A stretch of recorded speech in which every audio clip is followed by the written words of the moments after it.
Isa ka rin po ba na isang dakilang ina na palaging pagod sa iyong trabaho, palaging nagtitipid sa iyong trabaho, even sa pagbili ng iyong gamit, even sa pagkain, ayaw mo nang kumain yung masasarap kasi gusto mo na ma-save ito para sa iyong pamilya. Iniisip mo ang iyong mga anak, iniisip mo ang lahat ng kanilang pangangailangan at especially ang kanilang future, gusto mong mag-save.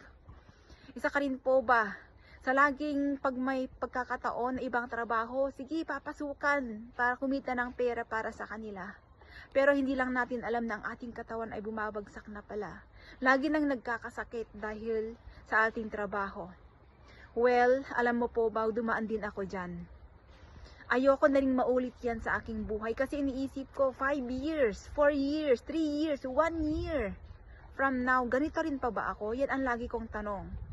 Bilang isang ina at single mom na nagpapalaki ng mga anak na nasa Pilipinas, alam ko po ang hirap niyan, dumaan din po ako. Alam niyo po ba, 13 years na ako nagtatrabaho from Hong Kong, Netherlands, hanggang dito sa Spain sa pagkakataon na ito.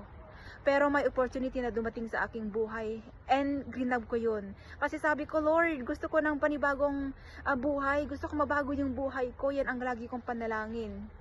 Pero alam niyo po ba na ngayon lang pinagkaloob ng Panginoon and kinuha ko na yun. Pumasok na ako yun sa opportunity na ito. And dito ko nakita na lahat ng worries ko, lahat ng effort ko, lahat ng nangyari sa aking buhay, may purpose pala. At dito sabi ng Panginoon, eto ibibigay ko sa iyo dahil para sa iyo ito.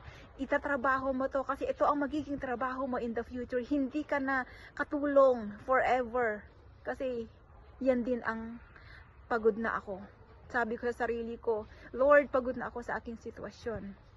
And binigyan niya ako ng ganitong pagkakataon.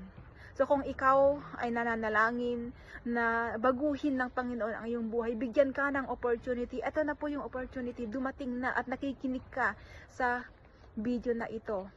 Ito, wag mo nang palampasin dahil ako'y naniniwala na may plano ang Panginoon sa iyo. Alam niya at nakikinig siya sa iyong mga panalangin. So, kung ikaw ito, message mo ako. Message info or i-message mo ako directly and mag-usap tayo.